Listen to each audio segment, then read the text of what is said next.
تبقى نفسك في حاجة قوي صلي، لما تبقي عايزة حاجة قوي اتكلمي مع ربنا، لما تبقي عايزة مش عارفة فغصب عنك حتى لو انت من قدمة مستهترة في سن الطيشان، انت بقيتي كده عندك جزء كده من جواكي اللي هو انا لازم احس.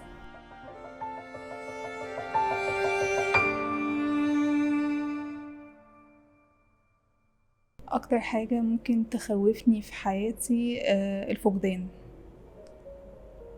الاستابيليتي عموما، عدم الاستمرارية في اي شيء. اخاف قوي على اهلي قوي، مامتي، اخويا، ابويا. اخاف قوي قوي اني منجحش، اخاف يجي يوم احس ان انا مثلا شغفي قل في الحياة. اخاف الوضع للاسف ما يستمرش، وطبيعي اصلا الوضع ما يستمرش لان بطبيعة الحياة ups and down، مش حاجة معينة بتكون مستمرة ما لا نهاية. بس الواحد دايما بيجتهد وبياخد بالاسباب، وايمان بالله الحمد لله كده كده موجود بس، وبيستمر في حياته.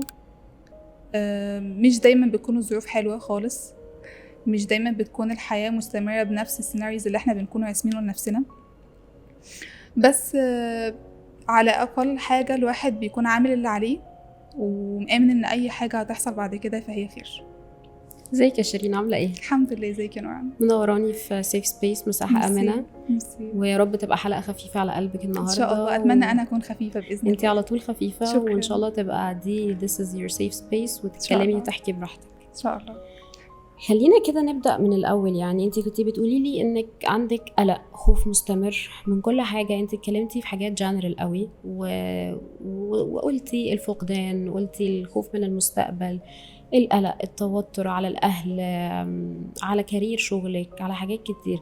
ايه اللي يوصل واحدة في سنك، انت لسه صغيرة، ان هي تخاف من الحاجات دي كلها، برغم ان ممكن يكون حد عدى بتجارب كتير فيبقى مش ليه الحق، بس ممكن يبقى ليه العذر ان هو يقول انا خايف وقلقان عشان فقدت شغلي، عشان فقدت حد من اهلي. لكن ايه اللي يخليك ان انت تخافي وانت لسه بتبداي حياتك؟ يمكن علشان اتعودت على شيل المسؤولية في سن صغير جدا. يعني أنا على طول مسؤولة، على طول مسؤولة عن نفسي، مسؤولة عن شكلي، مسؤولة عن صحتي، مسؤولة عن صحة جسمي، وزني. يمكن ده جه من البداية خالص بقى. لو هنرجع لورا قوي قوي، أنا أصلا يعني يمكن من 6 ابتدائي حلم حياتي اللي كنت دايما على طول حاطاه في دماغي إن أنا أكون فلايت اتندنت، مضيفة طيران. ده يمكن خلاني مسؤولة ان انا دايما اخد بالي من كلامي، دايما اخد بالي من طريقتي في الكلام، اخد بالي من شكلي، اخد بالي من جسمي، اخد بالي باكل ايه، اخد بالي بسمع ايه، الناس اللي بقعد اتكلم معاهم مين. فضلت مثلا اجتهد من 6 ابتدائي لحد تانية ثانوي وانا المايند سيت بتاعي متركب ان انا هكون مضيفة طيران، وان انا هروح البلد الفلانية واعمل الحاجة الفلانية. فكان that's my passion من وانا صغيرة. جيت وانا في تانية ثانوي، حد يعني اعتقد تانية، اعتقد ما كنتش لسه دخلت ثانوية عامة، حد يعني معرفة من قريب كانت بتشتغل مضيفة طيران. فجت مرة كده كنا بنتكلم بمنتهى الصدفة، بتقولي هو في كذا كذا كذا فتح، فتيجي تقدمي as a flight attendant. فقلت لها تمام، يعني يا ريت، اتمنى. فقلت لها خلاص ممكن تبعتيلي الكونديشنز الموجوده وهفاليديت واحده واحده، وان شاء الله ربنا يعني يكون كاتب الخير. طبعا مش مصدقه بقى نفسي وخلاص اخيرا بالظبط.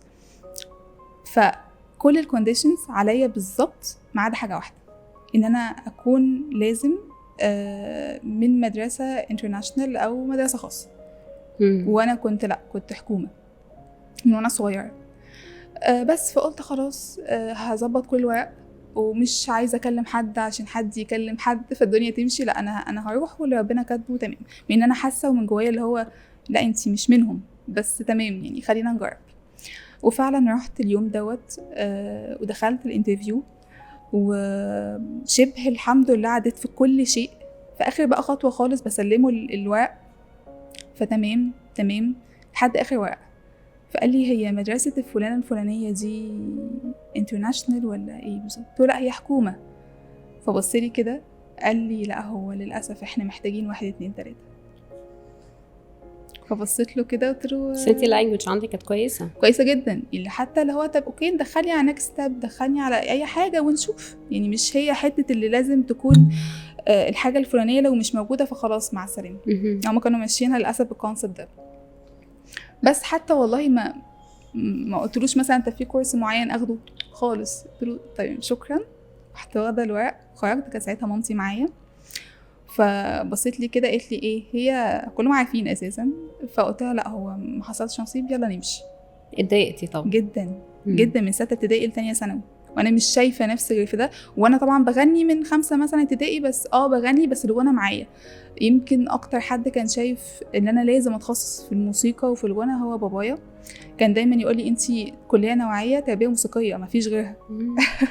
فاللي هو علشان حرام، يعني حرام موهبه زي كده تبقى مش واخده حقها وتبقى اللي هو بتغني كده فور جرانتد وخلاص. لا انتي تدرسي وتشوفي وتعملي. ساعتها كمان جت عليا فتره كنت بلعب فلوت آلة موسيقيه، فاللي هو خلاص كانت العيله كلها عارفه ان انا بنت عادل سامي لازم تدخل كذا كذا. فساعتها قلت لا انا عايزه اطلع مضيفه طيران. فللاسف رحنا وما توفقتش. كان الانترفيو عندي كانت الساعه 10 مثلا، فانا رحت من 8، كنت في البيت على الساعه 12 ونص واحده. نمت صحيت الساعه 6 المغرب. تخيلي اكتئبت قد ايه، بصي تعب سنين قد ايه او حلم سنين بالظبط. قمت من النوم اكتئبت يوم واحد بس، يوم واحد والله ما يوم، حتى هو من الساعه 6 لحد الساعه 12 مكتئبه متضايقه بعيط. بس طب ليه؟ طب انا كنت استاهل حاجه احسن، طب انا والله حاولت. تاني يوم نمت صحيت حلم جديد، بيشن جديد، بوضعيه جديده. طب انتي عايزه ايه؟ ممكن ادخل اعلام، انا بعرف اتكلم لبقى لحد ما الحمد لله. مظهري ممكن يكون ساعدني حتى لو 2%، اجتهد واشوف. دي كده دخلت ثانويه عامه. انا من النوع اللي يعني باخد كل حاجه للاسف على اعصابي قوي قوي، يعني بشكل مبالغ فيه باين يا شيرين بالظبط للاسف. فجيت قبل الامتحان بتاع اللغه العربيه ب10 ايام عملت ده في ثانويه عمليه. عامه؟ ده في ثانويه عامه. دخلت عملت عمليه الزايده ب10 ايام. لما دخلت من كتر ما انا كنت مشدوده وان انا عايزه ادخل اعلام واجيب مجموع عالي كفايه قوي، حلم وظيفه طيران لما اتحققش دوت، فاجتهد بقى قوي واشوف. الدكتور ساعتها دخلت وعملت سونار قبل ما ادخل اوضه العمليات، بيقول لي انت من كتر ما القولون عندك منتفخ انا مش شايف ازاي ده، انت عامله في نفسك كده ليه؟ فاللي هو من كتر ما انا خلاص انا حلمي انا هدخل امتحن كمان 10 ايام هعمل ايه. لدرجه انا كنت جايبه معايا حاجات بتاعه المذاكره عشان لما فوق من البنج بساعتين اقعد اقرا اي حاجه بالظبط. وانا الحمد لله انا من صغري قوي كده، يعني انا ما افتكرش مثلا. ما انا عايزه اسالك في النقطه دي يا شيرين، لانه انا خدت بالي ان انت بطبعك شخصيه مسؤوله، انت ما حدش اجبرك انك تتحملي المسؤوليه من صغرك. يعني ربنا يخلي لك اهلك طبعا حواليكي وسبورتيف ليكي سواء مامتك او باباكي، بالذات ان باباكي يشجعك على الموسيقى، ودي حاجه قليله جدا لما بتحصل. صح. بنلاقي فنانين كتير بيخافوا على اولادهم من مستقبل الفن لانه بيبقى طريقه صعب. صح. فكون ان والدك يشجعك فدي حاجه، ده بريفيليج في حد ذاته. بس محدش ضغط عليكي من وانتي صغيره انك تتحملي مسؤوليه. انتي من وانتي صغيره عارفه مستقبلك، عارفه امتى تقومي تذاكري. محدش كان يقول لك ذاكري، محدش يقول لك خلي بالك ما تغلطيش. ده اللي عامل ضغط عليكي او ضغط نفسيا عليكي بشكل كبير جدا جدا. عشان كنت مقدره لكل شيء. يعني انا مثلا من وانا صغيره كان بابايا بيسيبنا ويسافر عشان الشغل، فكنت عندي appreciation جدا للحته دي، مقدره تعب والدك جدا. حتى اجي مثلا ماما اقول لها انا عايزه، تقولي بصي هنجيب دي النهارده بس دي ممكن الشهر الجاي علشان بابي مسافر وبيتعب علشان يوفر لنا 1 2 3. فكان عندي حته اللي هو انا شايفه ماما قد ايه بتتعب، شايفه ماما ربة منزل مش انا عامله يعني، لكن بابايا كان كتير جدا بيتعب وبيسافر وبيتعب، انا كنت بشوف ده بعيني. فبقيت مقدره وعندي appreciation لكل حاجه. وده بسبب بصراحه كلام مامتي جدا ليا، هي دايما تقعد تحسسني بقيمه الحاجه، هي اللي زرعت فيك الحته دي. كانت بتقول لك ايه جدا؟ لا كانت كل حاجه تقعد تقولي بصي مثلا لما ماشيين مثلا في الشارع ولقينا حد بسيط تقولي بصي احنا عندنا كذا كذا هو مش عنده الحمد لله. لما يبقى نفسك في حاجه قوي صلي، لما تبقي عايزه حاجه قوي اتكلمي مع ربنا، لما تبقي عايزه مش عارفه فغصب عنك حتى لو انت من ادم مستهتره في سن الطيشان، انت بقيتي كده عندك جزء كده من جواكي اللي هو انا لازم احس، دول يستاهلوا ان هم وانت يفرحوا. عندك البذره كمان بتاعت ان انت بالظبط. تتحملي المسؤوليه بالظبط وتقدري اللي appreciation حواليك. لكل حاجه، حتى زمان والله انا فاكره كنت ايام الامتحانات تيجي انا مع نفسي اقفل الموبايل خالص واشيله، ده وقت المذاكره، ده وقت appreciation لكل حاجه. ماما تقولي ساعتين مذاكره، نص ساعه كذا، هي محسساني ان كل حاجه ليها قيمتها، كل حاجه فعلا ليها قيمه. طيب نرجع تاني للنقطة بتاعت انك خلاص دخلتي عملتي عملية الزايدة وكان قدام الامتحان العربي 10 ايام وانتي قدام تحدي انك عايزة تجيبي مجموع عشان يدخلك كلية اعلام جامعة القاهرة، صح؟ مظبوط صح. عملتي ايه بقى؟ كنت بذاكر من وراهم ده حرفيا فعلا كانوا شايلين مني كتب. يعني انا فاكره ان انا حرقت 4 لمض من كتر ما انا كنت اللمبه والله ما كانت بتتقفل. انا عايزه اذاكر، سيبوني اذاكر، مش عايزه احس طب هما ما كانوش عايزينك تذاكري ليه؟ عشان نفسيا انا تعبت، انا جيت على نفسي قوي لدرجه ان انا دخلت عملت عمليه. في الهواء ريحي نفسك، زي ما تيجي انت عملتي اللي عليكي وخلاص. انا كنت اصلا رافضه ان انا ادخل اعمل العمليه اللي هو عشان ما تعطلش بعد الامتحان نبقى نشوف. ايوه مفيش حاجه اسمها كده خالص. فاهماكي. لو انت اهم حاجه في الدنيا انت تبقي كويسه وبعدين نبقى نشوف ان شاء الله. بس ساعتها الحمد لله عدت على خير ودخلت اللجنه وامتحنت. دخلت والله وانا يعني كان في اللي هو اللي بيبقى ملزوق ده على العمليه، كنت دخلت بيه من كتر التعب والتوتر. عدت الحمد لله وجبت 90.70 من 100%، واعلام ساعتها كانت بتاخد 94%. ده كده حلمك التاني طبعا. وكان ساعتها لو عندك المعلومه كان بيبقى الدرجه في المية ب10 درجات عاديه، يعني 10 درجات ب1% كده ب91، 10 درجات تاني ب2% وهكذا. ساعتها قلت لنفسي طب كده خلاص بقى، كده مفيش امل بقى، وبعدين بقى ودايما كان عندي حته اللي هو ايه، انا مش بس عايزه الموسيقى تبقى كل حياتي، الموسيقى حياتي وفي دمي، لكن انا بحبها قوي، بس مش عايزه اللي هي تكون خلاص بقى انا مش هشتغل. يعني حكمت نفسي مثلا ان انا اكون خريجه تربيه نوعيه قسم موسيقى، فانا كده بحكم نفسي ان انا عمري ما هشتغل في اي حاجه تاني في الدنيا غير الموسيقى بس، فانا ما كنتش عايزه ده. فساعتها كنت بتفرج على مسلسل ما بيتكلموا في التسويق، فالموضوع عجبني قوي. وبعدين بتفرج على مسلسل تاني بيتكلموا في الفاينانس، الموضوع عجبني اكتر. فانا اخويا عندي يعني هو الحمد لله اشتغل في اكتر من مجال، فهو بينفعني قوي في الحته دي. فقلت له بقول لك ايه يا محمود، هو كانوا بيتكلموا في 1 2 3، هو ده كليه ايه اللي بتعمل كل ده؟ قال لي كليه التجاره. قلت له ده فعلا؟ قال لي فساعتها كنت جايبه 90%، والتجاره بتقبل غالبا من ساعتها يعني 75%. فقدمت صليت استخاره وقدمت. ساعتها بقى طبعا ما كنتش بسلم من الكلام، كان الكلام يعني فعلا يخلينا انتحر، اللي هو كلام ايه؟ بعد كل التعب دوت وبعد ما كنتيش بتقومي من على الكتاب تدخلي تجاره. مين بقى اللي كان بيقول لك الكلام ده؟ الشعب، صحابي اللي كانوا معايا في ثانويه عامه للاسف، يعني بعض القرايب من بعيد، اللي هو خساره والله يا بنتي انتي تخشي طب احسن، انتي مش عارفه ايه يا جماعه ده، طب اعمل ايه؟ طب انا كنت ادبي ما كنتش علمي اساسا. ومن هنا جت فكره ان انا بكره كلمه كليات القمه. هو مفيش حاجه اسمها كليه قمه، ده ليترلي حقيقي، يعني مفيش حاجه ابدا اسمها كليه قمه. هو الطبيعي ان انت تكون القمه في اي مكان انت تكون فيه. مظبوط. انت تدخل مكان حتى لو مكان ده بسيط تبقى مميز فيه، انت ما تعرفش ربنا دخلك فيه ليه، ما تعرفش ربنا حطك ليه في البوينت دي، انت مش شايفها. انت بتجتهد تعمل اللي عليك عشان ضميرك ما يأنبكش، وبتتكل على الله، وربنا بيحطك في المكان اللي هو شايفه ده صح ليك. وانا دايما كده عندي كلمه على طول بقولها، بقول انا بتاعت ربنا يحطني في اي مكان اشتغل، ايا كان انا المكان ده حباه مش حباه هتأقلم، انا هعمل عليه وخلاص، تيجي بقى زي ما تيجي. وعسى ان تكرهوا شيئا وهو خير لكم. يعني يمكن انت لما كنت عايزه في الضيافه ربنا ما كتبها لكيش عشان كاتب لك حاجه تانية احسن. مظبوط طبعا. اعلام يعني انا عايزه اقول لك انك كويس لان الموضوع والطريق صعب جدا ومرهق جدا. صح.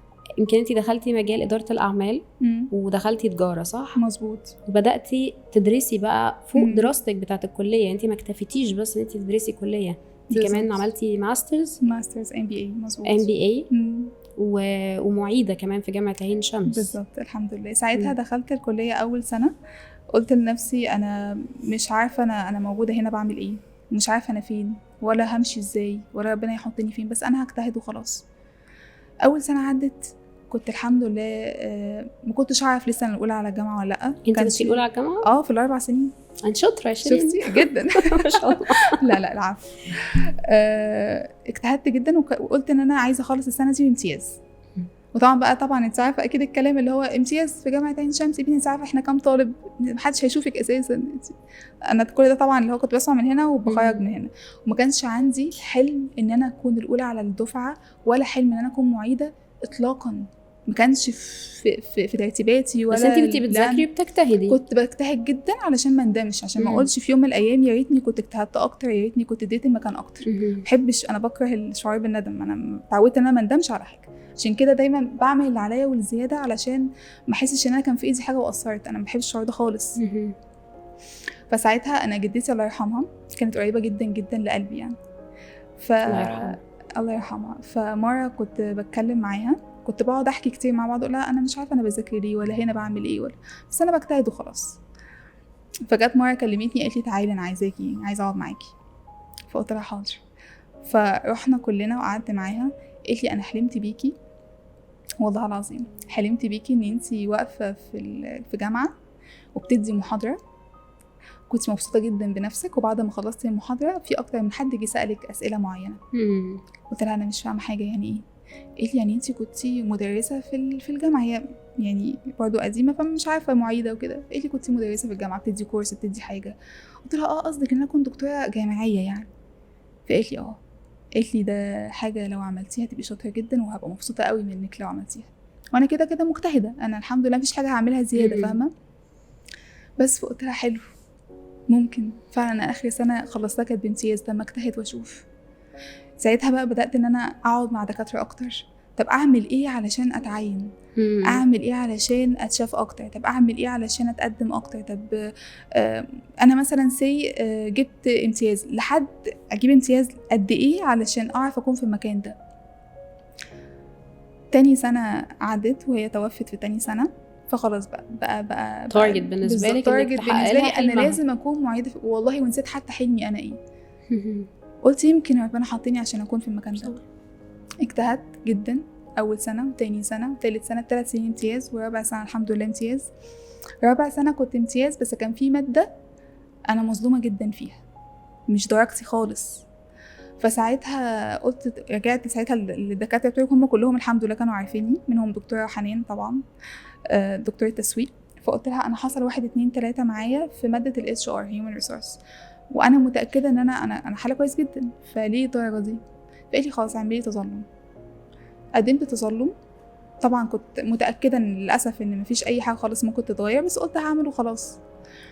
فلما عملت تظلم تواصلت مع دكتور الماده واستاذنته ان هو بنفسه اللي يروح يصحح الورقه، وعمل كده. بيقول لي انت نص التاني من الورقه ما اتفتحش اصلا، ما اتشافش. طب كويس انك عملتي تظلم. طبعا ما كنتش بقى بجريد احسن واعلى. بالظبط كده. كلمني في يوم، اليوم ده انا كنت قاعده بقى فاقده الامل تماما، كان في شهر 8 2024. انا خلصت الجامعه امتحانات في شهر 8 في شهر 7. النتيجه ظهرت بدايه شهر 8. عملت تظلم اترد عليا يوم 15/8. كنت في بنك CIB اول 9. كنتي يعني بتشتغلي بقى؟ ما باخدش الحمد لله وقت خالص، اللي هو دايما عايزه اجري. فلولا ان انا عملت تظلم انا عمري ما كنت عرفت ان انا الاولى على الجامعه، لان احنا عندنا معاكي جدا. انا ما كنتش اتظلمت، وربنا عز وجل ما كانش اختبرني في الماده دي بالذات، مع اني الحمد لله كده انا خلاص من امتياز. فاللي كان بيسمع يقول لي يا بنتي انت عايزه ايه؟ انت نجحتي خلاص بتقدير كذا كذا. فاللي هو لا، انا حاسه ان في تاثير في حاجه معينه هفضل برضه وراها، هو التعب ده ايه يعني؟ طيب شيرين، انا عايزه ارجع لنقطتين كده في كلامك، هما بالنسبه لي مهمين قوي وفرقوا معايا في الكلام. حته انك لما رجعتي من امتحان الضيافه وعرفتي ان انتي مش معاهم ونمتي وصحيتي واكتئبتي حوالي مثلا 6 ساعات وما اديتيش لنفسك فرصه ان انتي تفضلي بقى في الدعلمه بتاعه الديبريشن، وانا ليه واتظلمت وانا ده حلمي، والاحساس اللي معظم الناس ممكن تكون بتمر بيه. انتي لا، ما اهتمتيش، وفجاه قمتي وقررتي تاني يوم على طول يعني ان يبقى عندك حلم جديد. عملتيها ازاي وانتي كنتي تقريبا في سن 16 سنه او 17 سنه؟ وفي الوقت ده بتبقى مشاعر المراهقين بتبقى متقلبة جدا، وبتبقاش فيها النضج الكافي اللي يوصلهم انهم يفكروا بالتفكير. قلة صح. من الناس قوي اللي هي اللي تكون بتفكر بالتفكير ده، او محتاجة سبورت من اللي حواليها عشان صح. يفهموهم انه مش دي نهاية الدنيا. صح. دي مهمة بالنسبة لي قوي، بالذات في سيف سبيس، ان احنا نتكلم عليها، انك ما اديتيش للاكتئاب ولا للتفكير السلبي فرصة. صح. عملتيها ازاي؟ لان بمنتهى البساطه حاجه، انا لو اكتئبت من هنا للسنه الجايه مش هيتغير. انا عمري في حياتي ما هغير ابدا كونديشنز هم حاطينها.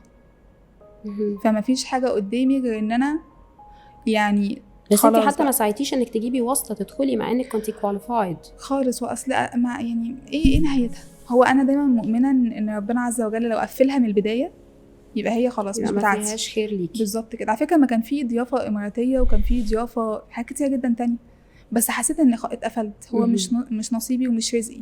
لو والله لو كانت رزقي فعلا كان ربنا يسرها. زي الجامعه، انا عمري ما كنت اسمع عن التجاره دي اصلا ولا كنت حاطاها في دماغي، بس هو ربنا بيمشيها كده بروسس علشان تشوفي انتي فين، ايه الخير ليكي وايه الاحسن بالظبط كده. وبعدين انا شويه والله بلوم جدا على الناس اللي دايما يقول لك ايه، ما هو ابتدي بقى اعلق شماعات، فاهمه؟ ما هو بقى انا بقى ظروفنا هي اللي كده، هو بقى اللي مش البلد مش لا، هو الصح ان انت اوكي اعترض ما بينك وبين نفسك، بس ننجز يعني، تشوف حاجه تانية، والاصل العمر بيعدي. ده يعني الظروف احنا اللي بنعملها بتوفيق من ربنا برضو. بالظبط. انت اتولدت خلاص لقيت ظروفك كده، هتعيش وتموت ظروفك كده، ولا انت هتبتدي بقى مايند سيت كده مع نفسك وتشوف حلم تاني وتبتدي ان انت تجتهد ليه. اصل كل ده في ايد البني ادم، وانا بكره احساس الندم قوي بصراحه. قوي بتكرهي احساس الندم جدا. انا وده اللي بيخليكي تعيشي في القلق اللي انت عايشه فيه. بالظبط كده جدا.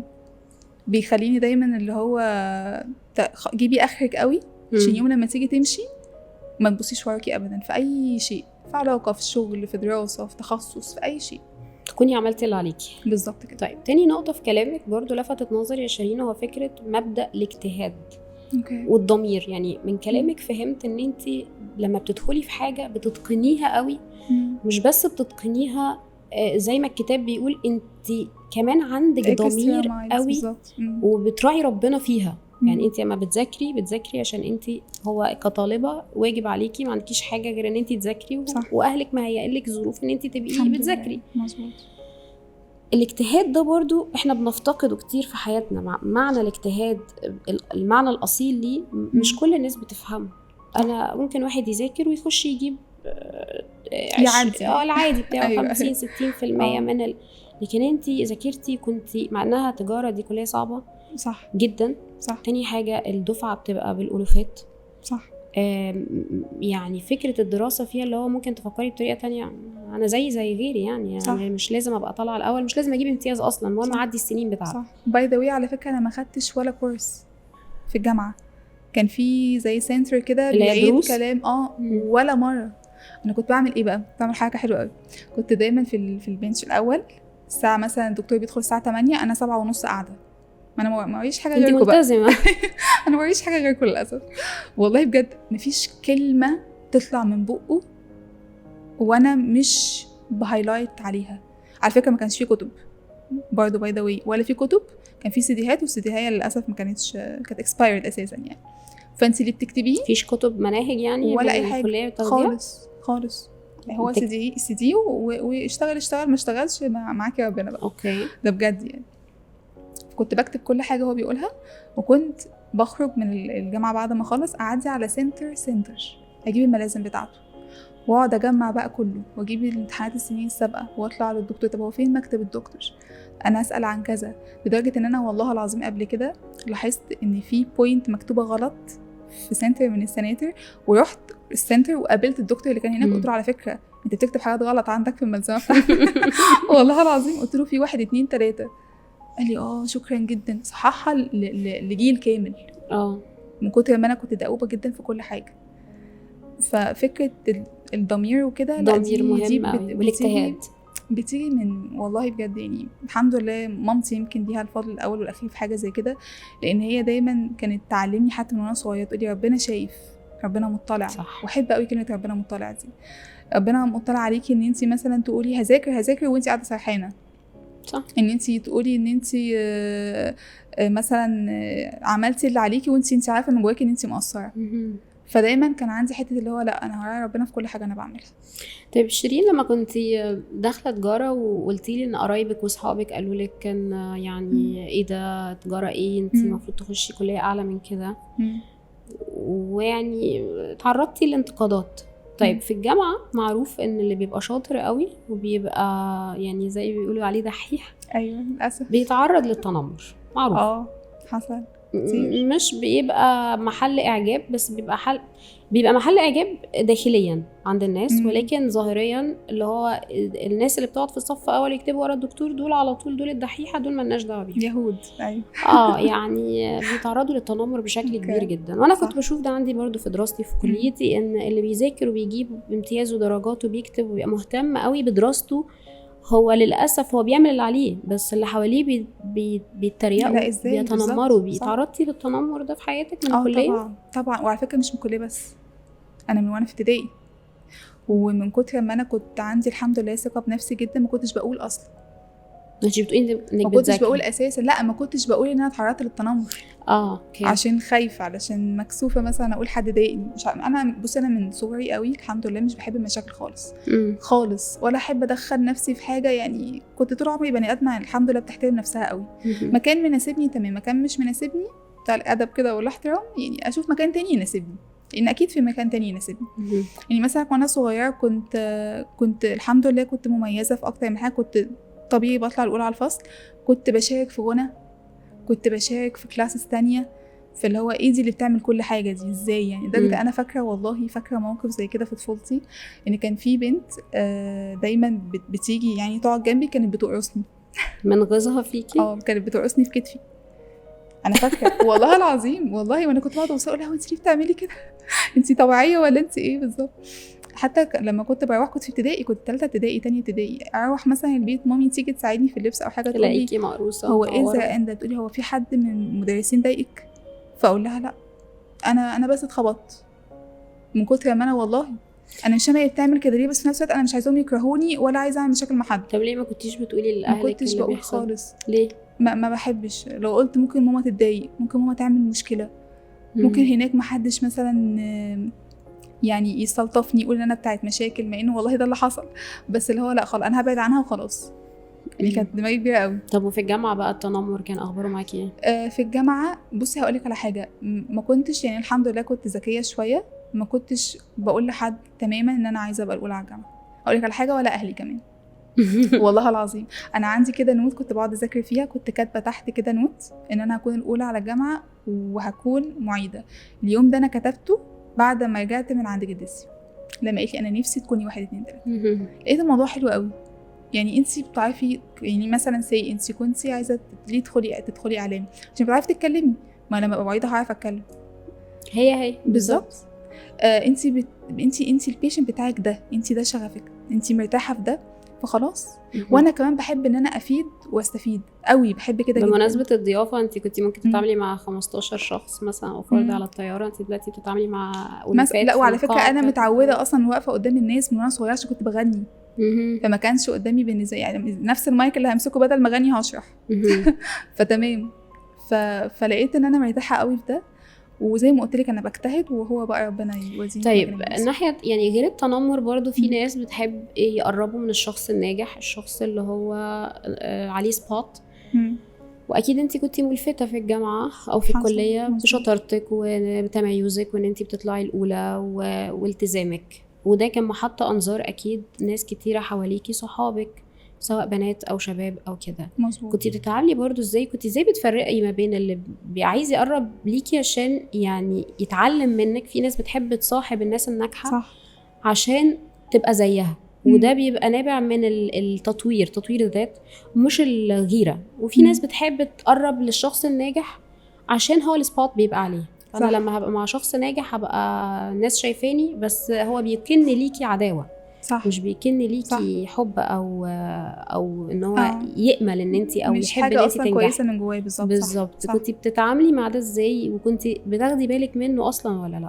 كنت اكيد طبعا اكيد باخد بالي منه في حاجات كتير جدا، بس كنت دايما محرصه قوي قوي. يعني كان عندي طبعا زمايل كتير بنات وشباب، كنت الحقيقه اللي يجمعني ما بينهم هو المذاكره بس. يعني دايما كنت بعد كل محاضره يجوا يقعدوا معايا كده ياخدوا منك انا الملخصات. ملخصه كذا ومعامله كذا، ودي حقيقه فعلا.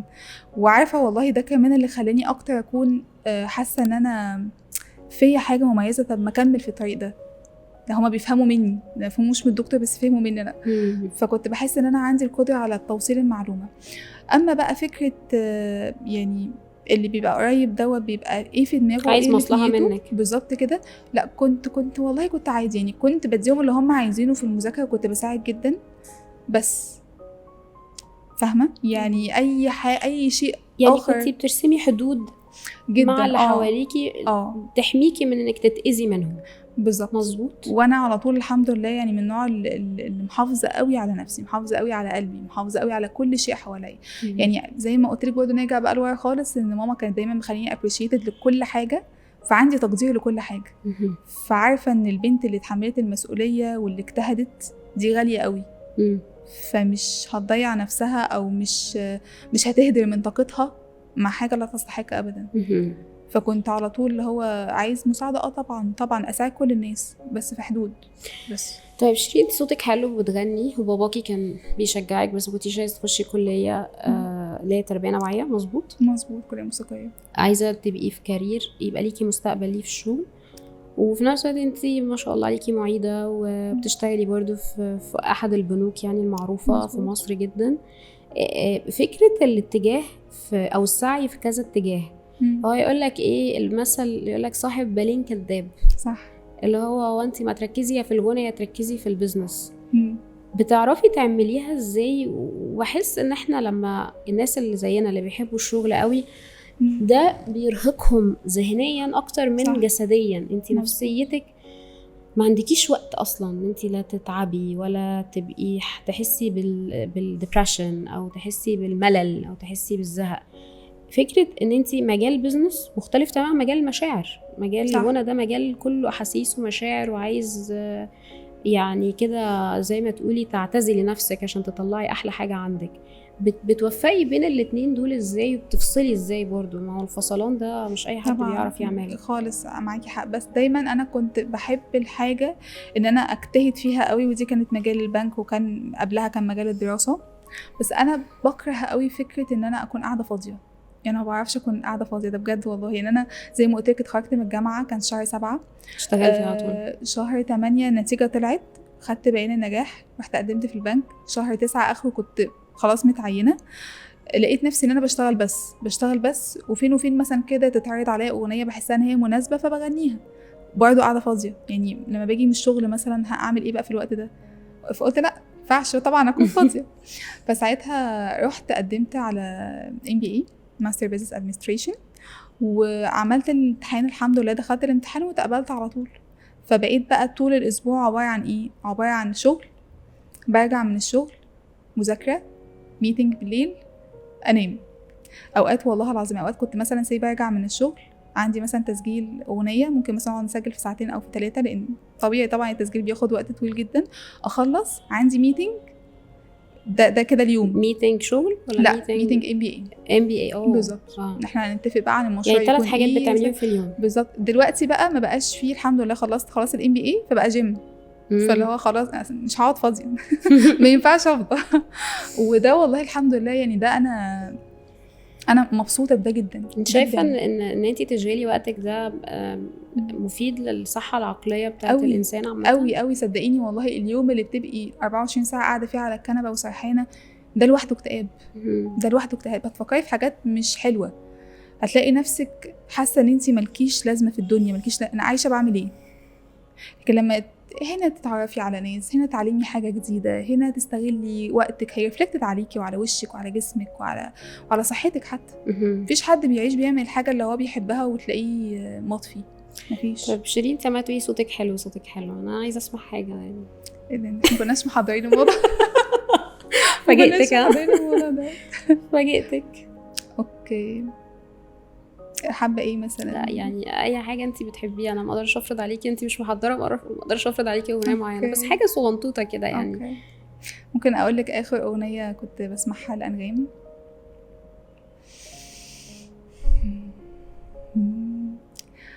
بتوصفني بتكسفني، تقول مالك أرد مفيش، ورغم كسوفي صعب أقول ما توصفنيش،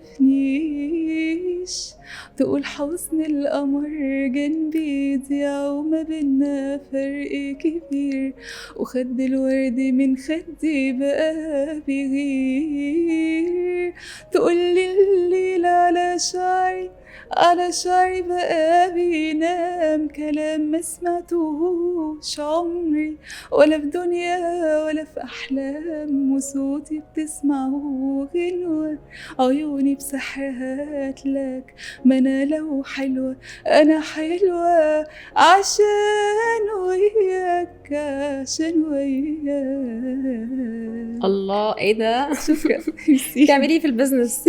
شفتي مظلومة لا جدا. لا لا لا طبعا، ما شاء الله، صوتك حلو قوي يعني. شكرا. ميرسي. ومميز. انا ما بفهمش في الاصوات قوي، بس يعني حاساه مميز. وفكره ان انت تهتمي بالغنى ده لازم برضو تحطيه تارجت قدامك يعني. ده حياتي اساسا يعني. انا لما ببقى متضايقه مخنوقه مبسوطه لازم افصل بس انت شويه بتاخديه كده. كهوايه، بس انا عايزاكي تحترفيه شويه بقى، ونركز شويه وننزل عندك اغاني. حق والله، هما في البيت عايزين كده، بس والله هو أرجوكي. الحاجات التانية انا اللي على بتبقى- فكره عايز اقولك على حاجه بعيدا عن موضوعنا او كلامنا مع بعض. انا شايفه ان مصر بتفتقد للاصوات النسائيه بشكل كبير جدا. صح. انا لما باجي اقعد افكر كده، اشوف احنا عندنا كام مغنيه مصريه معروفه، 2 3 اتنين ده 2 تلاتة، هم بجد. انغام وشيرين بالعافيه يعني. لما بتنزل صح. اغنيه الناس كلها يا عيني بتجري تسمعها. ما فيش غيرهم يا جماعه. مفيش غيرهم. وامال ماهر برضو مؤخرا. صح. وقليلين جدا، مع ان انا مظبوط. متاكده ان في مصر في اصوات كتير. ببص على دول تانية مثلا زي لبنان، لا اوكي. صح. عندهم وفرة في الأصوات النسائية حقيقة. بشكل كبير جدا. حقيقة. فركزي بقى يعني أرجوكي. والله العظيم بحاول جدا، بحاول بجد. أتمنى بده. نرجع بقى نتكلم في العلاقات يا شيرين يعني. اوكي. في أول الحلقة انت اختصرتي حاجات كتيرة قوي. كل يعني جملة أو كل كلمة انت قلتيها محتاجة تعمل منها حلقة لوحدها. اوكي. يعني قلتي الفقد، الخوف من الفقد، الخوف من الفشل، الخوف من المستقبل وبكرة، الخوف من الخذلان. هاني بقى نمسك الحتة بتاعت الخذلان دي. اوكي. اتخذلتي امتى ومن مين؟ لا، اتخذلت من ناس كتير قوي طبعا. الخذلان مش لازم يكون من بارتنر في حياتك او في ريليشن شيب عموما كعلاقة، لا، بس ممكن تتخذلي من اصدقاء. ممكن يكون حد قريب منك جدا متوقعة منه حاجة معينة ما تجيش منه، فتحسي باحساس الخذلان. ده حصل طبعا كتير جدا يعني. مثلا من زمايلي مثلا طبعا كتير حد مثلا مدخلها بيتي وببقى كأني اختها، لا، وبيحصل مواقف سيئة. وخدي بالك اساسا طريق النجاح عموما او طريق الحد اللي عايز ينجح ده طريق وحيد قوي قوي. فده جالي بدري بقى. ان انا كنت دايما حتى لو انا مثلا سايبه عاملك ان انتي اختي او ان انا بعاملك عادي، فانتي دايما شايفه ان في نقص. اشمعنى هي اللي بتبقى عايز تنجح قوي؟ اشمعنى يعني؟ انا قبل كده كان في يعني واحده قريبه قوي مني كنت بعتبرها المفروض يعني هي زي اختي. جينا مره بنتكلم وفي هزار لقيتها بتقول لي او انتي تتضايقي ليه؟ ما انتي عندك كل حاجه. والله العظيم. لا، ده ريت ده بيطلع في اوقات الغضب. بالظبط كده. انا الجمله دي استوقفتني جدا، وحسيت ان انا كنت مغفله قوي يعني. ما كنتش شايفه حاجات كتير قوي يعني. كنت والله زميلتك ولا كانت صاحبتك؟ عشان بتفرق. صاحبتي قوي، صاحبتي اختي يعني. وبقالنا سنين كتير قوي مع بعض. فلو لا، وده على فكره نابع من عدم ايمان بربنا، استغفر الله العظيم يعني. المفروض الطبيعي ان انت لو مؤمنه بربنا تبقي عارفه كويس قوي ان كل واحد بياخد ال 24 قرار بتوعه. انتي واخداهم في جمال، انا واخداهم في فلوس.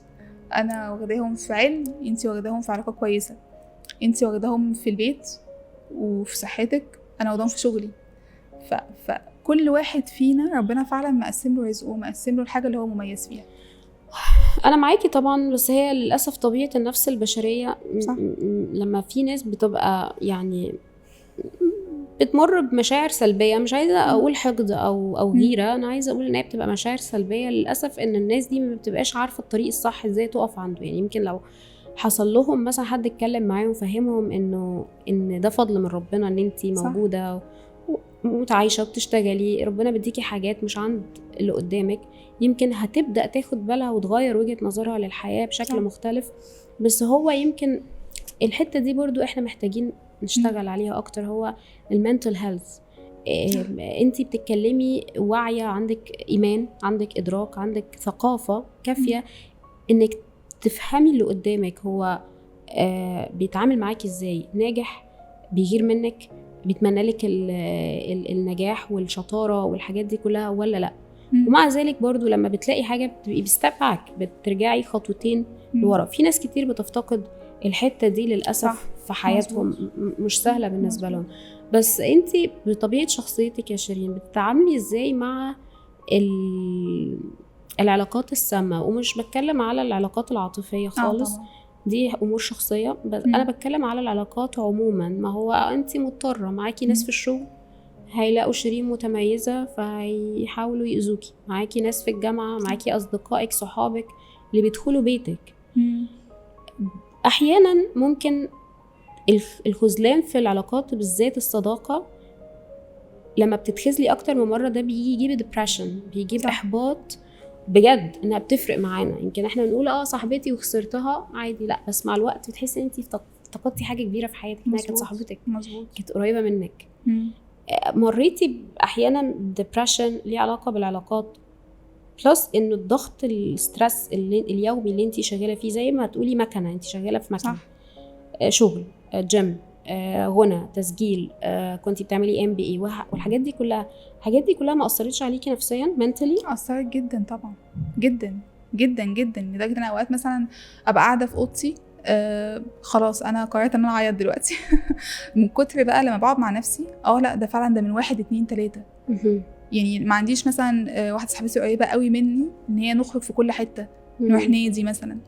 فاوقات الواحد بيحس عشان هو مثلا كان مميز او كان ربنا اداله القبول في حاجه معينه، فانه كده خلاص شرط ان هو يكون مكروه او يكون لوحده. لا طبعا عادي جدا. يمكن الحمد لله مامتي برضو نرجع تاني، هي ليها الفضل في كل دوت، وهي صاحبتي. هي صاحبتي قوي. ومن بعد وفاة جدتي الله يرحمها بقيت احس ان هي اللي بنتي، مش انا. مش انا اللي بنتها خالص. بقيت انا اللي اخاف عليها قوي، خدي بالك من كذا، لا قسي الضغط النهارده عملتي كذا. اللي هو فده يمكن والله الحمد لله مش محسسني بان انا مثلا مفتقده للصداقه في حياتي. كان انت ما عندكيش صحبات قريبين منك؟ عندي طبعا، بس صداقه من بعيد، زمايل، مش صحاب بقى بمعنى صحاب. وعلى فكره ده اريح، والله ده اريح كتير. مبسوطه في حياتك؟ زي ما قلت لك برضو من شويه، هو الحياه مش كلها جنه خالص، شويه ابس وشويه داون، بس يعني متعايشه حاجات كتير جدا طبعا. اكيد حاسه ان انا لسه عايزه اشتغل عليها اكتر، عايزاها تكون عندي، عايزه اعوض شعور مثلا معين. ايه الشعور اللي انت عايزه تعوضيه؟ شعور ما ينفعش يتعوض خالص، يعني مثلا مكانة حد في حياتي، ده شعور صعب قوي يتعوض، زي جدتي الله يرحمها. لو جه 1000 شخص استحالة يكون عندك نفس الحب ونفس الطمأنينة ان انت فعلا قاعدة مع حد هو مرايتك. هو مش عايز اي حاجة من الدنيا غير ان انت تكوني كويسة. بالظبط، انت تكوني كويسة، بس خدي بالك من اكلك، خدي بالك من جسمك، خدي بالك من الناس انت بتقعدي معاهم. في ناس كتير جدا they are expected اننا يعني اخد بالي بس من اللي بيدخل جسمي هو الاكل. لا، في ناس بتقعدي معاهم والله بيشفطوا كده طاقتك، بيشفطوا روحك، بيطفوكي. فلا، احسن حاجه في الدنيا ان الواحد يكون appreciated جدا لنفسك ولقلبك ولحياتك. ولو مش متاح امشي، ايا كانت النتيجه هتكون ايه. راضيه بنسبه كام في المية على اللي حققتيه في حياتك لحد دلوقتي؟ والله انا بشوف ان انا لسه محققتش اي حاجه خالص بس الحمد لله راضيه جدا، 55% مثلا. 55%. طب انت بقى ايه اللي نفسك تعمليه بعد كده؟ كتير. معلش انا عارفه انك مش حابه تقولي، بس عايزينك تقولي. لا كتير قوي والله، كتير جدا. نفسي لو في الخير في المكان اللي انا فيه حاليا في شغلي احقق ذاتي اكتر من كده باذن الله. نفسي اكون اسره في وقت قليل، كون مامي صغننه. اكيد ده برضو حلم من الاحلام، ومش سهل خالص على فكره في الزمن اللي احنا بقينا فيه باي ذا واي خالص. مش سهل كمان بالمنتاليتي بتاعتك، يعني بالظبط. يعني انا كالعاده شويه جدا جدا. يعني انا من النوع اللي انا لو بشتغل على نفسي محتاجه حد يشتغل على نفسه، لو مهتميه بنفسي محتاجه حد مهتم بنفسه. لو انا شخصيه طموحه مش هتلاقيني في يوم من الايام مع شخص مش طموح، استحاله. عشان كده الاختيارات بتبقى صعبه جدا جدا جدا. وكمان مع حد زي ما قلت لك واخد باله قوي من نفسه، اللي هو انا مش عايزه اتاذي، مش عايزه اتجرح، مش عايزه اضيع وقت على الفاضي. الوقت ده انا اولى بيه. لو في المكان الغلط يبقى انا اولى بيه جدا. بس خدي بالك برضه الحمد لله احنا مش جايين الدنيا علشان ما نغلطش. يعني انت جايه الدنيا عشان تغلطي وتتعلمي. من الغباء للاسف ان الواحد يختار اختيار غلط ويبقى عارف ان هو غلط ويفضل مكمل. بس انتي من كلامك يا شيرين انتي بتحسبيها قبل ما تتحركي؟ بقيت احسبها قوي. قبل كده كنت اللي هو عادي، زي يعني حاجه جت خلاص هشوف، ما انا ممكن ارتاح. بس لا، ما طلعتش حقيقه خالص. ينفعش يبقى كل الانديكيتورز بتقولك ان حاجه مثلا معينه لا مش مناسبه ليكي، وانتي بقى لا ما انا شايفه ان في جزء قد كده مناسب. لا، ما هو ده مش صح خالص. بتؤمني بالاشارات من اول مره؟ جدا جدا قوي قوي قوي. يعني شفتي لما رحت قدمت في الطيران واترفضت، ما دورتش حتى. هي دي اشاره من ربنا، ده انديكيتور معين. ربنا ما بيعملش شيء من فراغ خالص والله ابدا. بيبقى مسبب الاسباب وميخلي الموقف دوت يحصل في الوقت الفلاني عشان يقولي بصي الشخص ده مش زي ما انتي متخيله. الحاجه الفلانيه اللي انت عايزه تديها قوي من طاقتك، وتبقي مثلا سي حد قدامك عايزه تعوضيه قوي عن اي فقد هو فقده، ممكن الحد ده يبقى بيدور لك من ما بينه وبين نفسه على اي حاجه وحشه. ممكن الشخص ده ازاي يخليها تقعد من شغلها، ازاي يخليها تبعد عن اهلها، ازاي يأذيها، ازاي اخليها تفشل. هي ناجحه وطموحه، ازاي اخليها بالظبط. لدرجه ان ممكن تبقي قاعده في نفس القعده انت لو كحيتي يقول لك بصي بقى انت بتعملي كده، على فكره احنا كمان ولاد ناس قوي. ما قلتش حاجه والله يا سيدي، بس هو دايما عشان شايف ان اللي قدامه بيبقى اعلى منه حتى لو منتل، بيبقى شايف ان بيحسسه بقى بالنقص. فلا، انت روح اشتغل على نفسك، عندك قيمه كده، قيمه حتى لو انت بس اللي عارفها، علشان ما تحسش بتظلمش حد تاني قدامك. مين اللي يستاهل ان انت تديله طاقتك من اللي حواليكي بعيده، يعني غير اهلك طبعا؟ غير اهلي؟ لا والله انا بدي كل الناس من طاقتي بصراحه. انا الحمد لله I'm giver person جدا. انا شخصيه معطاءه قوي قوي. يعني انا مثلا موقف بسيط جدا، كنت في الجيم من كام يوم، مديرتي كان عندها، مش مديرتي سوري، كوتشي بتاعتي كان عندها مشكله في الجيم. خلصنا الجيم رحت بقى جبت شوكليت، واللي هو والله ما ماشيه غير لما تبقي كويسه. فلا انا بدي، يعني انا سعادتي لما ادي للشخص اللي قدامي من طاقتي، بس ما استمرش اكيد في ده. اكيد يعني انا برضو اكيد عندي حاجات تانية مهمه، فاهمه؟ امتى بقى الشخص دوت افضل على طول اديله من طاقتي؟ لو هو طبعا اكيد بارتنر او حاجه زي كده، لا اكيد بالعكس. ده انا لما اعلي من طاقتك واعلي من شكلك واعلي من نجاحك، انا اعلى بيك. شيرين، اخر حاجه، انت في مساحتك الامانه، قولي اللي نفسك فيه، قولي اللي بتحلمي بيه، قولي لو عايزه تقولي اي حاجه عن نفسك، على للي حواليكي، توجهي رساله معينه، مايك معاكي ورغي زي ما انت عايزه، مفيش ليميت للوقت قوي بقى. لا طبعا اكتر ناس في الدنيا عايزه اشكرهم على كل حاجه هم اهلي، وسبيشال ثانكس طبعا لمامتي. اي شعور حلو انا حسست بيه حد قدامي هو بسببها. بحس نفسي شخصيه ايموشنال جدا، او شخصيه حنينه منها جدا بصراحه. يعني هي انا دايما والله بجتهد دايما علشان حتى اقول لها يعني انا مره جيت قلت لها على فكره انا طلعت الاولى على الجامعه وطلعت كذا كذا عشانك مش عشاني. ده حقيقه فعلا. بحس ان انا هما يستاهلوا ان انا افرحهم. لما بتلاقي امان، انا بالنسبه لي اهم شعور في الدنيا هو الامان. انتي حسيتي بالامان من ساعه ما اتولدتي لحد دلوقتي، ان هم بروتكتيف؟ الحمد لله بالظبط، من اهلي جدا حاسه بالامان. عشان كده انا مش هخرج من اطار اهلي غير لما الاقي الامان، لان الامان هو كل حاجه بالنسبه لي. انا رايي اللي بيكون شخصيه البني ادم اذا كان شخصيه ناضجه وعاقله وناجحه ولا لا، هي الاهل والتربيه. صح جدا. لو زرعوا جواكي من جوا الامتنان وحمد ربنا والاجتهاد والاكتفاء بالظبط. الاكتفاء ده اهم حاجه في الدنيا. انت مش محتاجه مشاعر تاخديها من حد من بره. بالظبط خالص. ان انا حتى وخدي بالك كل ما يبقى الشكل الخارجي بيلمع اكتر، كل ما بتبقي مور اتراكتيف للحاجات الوحشه قبل الحلوه. مظبوط. وللناس اللي غير مناسبين اكتر من الناس المناسبين. بس انت بقى تحمي نفسك في ده ازاي؟